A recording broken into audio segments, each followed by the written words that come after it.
ANC President Cyril Ramaphosa has spent the first day of the second registration weekend in Soweto.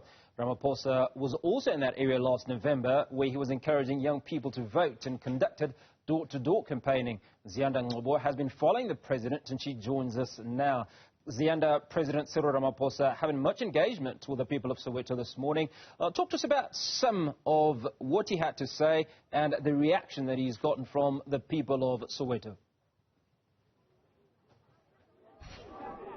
Well, Hugo, we're here at the Luyolo Primary School in Mdeni, Soweto, another part of this township. And basically the president also again speaking to residents, but in this particular area, they haven't had electricity for about 8 or 9 months. And so we saw, Gauteng Premier Banyaza Lesufi also being cornered by some residents who were basically explaining how a lack of electricity has affected them, of course, the high, cost of living, and of course groceries. Now you can't do bulk groceries when you don't have electricity, and that affects their pocket. But earlier on, when the president was conducting his door-to-door campaign in Protea, he was told about how this one young lady at her home explaining to the president that she's studying an online course. She doesn't necessarily want to do so, but the issue is that NSFAS rejected her 3 times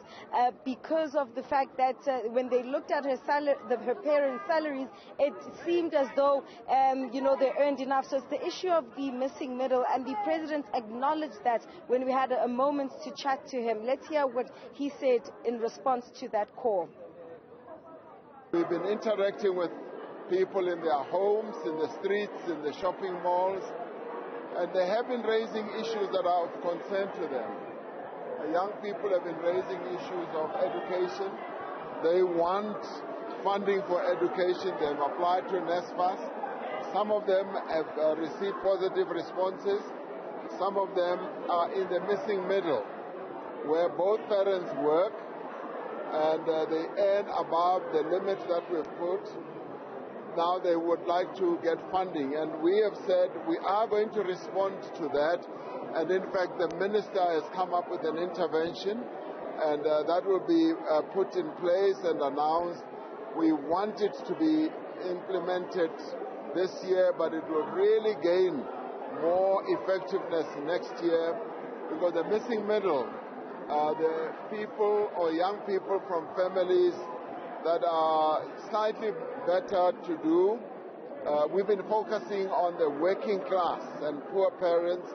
Now, we need to give attention to the missing middle, and we have plans. We have an intervention which is combined with a grant and a bursary. So that one we're going to be covered, and it's going to bring a lot of happiness to young people who want to advance their education. And Hugo, the issue of unemployment is always a sticky point for the ANC president, but also in that particular area, it was also the issues around water and the water pressure. Now, you'll know that Rand Water has been conducting a lot of maintenance at its plants, and so the president has also had to explain that, again, speaking to the issues at a local government level, affecting then the ability of political parties to explain, in particular the governing party, I should say, what it has actually done. Let's listen to the president again. People also had occasion to raise issues of water. The pressure of water in their houses has been fluctuating, and we know of this problem, and Rand Water has been attending to it to increase the pressure, because they've been having water supply issues.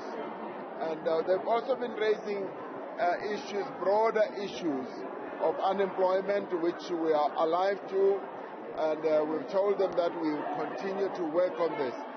Generally, I found the mood very positive, very, very appreciative of what government has done. Of course, I met people who want the 350 grant to be increased.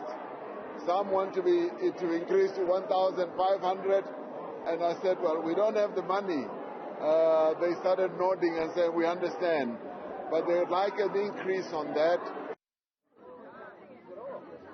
And Hugo, the president has admitted that the reason why he's here for a second time for the second voter registration drive is because Gauteng is a critical province for the ANC. You'll know that this province in KwaZulu-Natal constitutes 40% of the ANC's vote, and so it's very critical for them to claw back, some of the lost ground, especially since we've seen the emergence of parties like Action SA here in Soweto. Tomorrow he'll also be taking the campaign trail to Tshwane, where he'll also be continuing to ask young people in particular to vote for the ANC.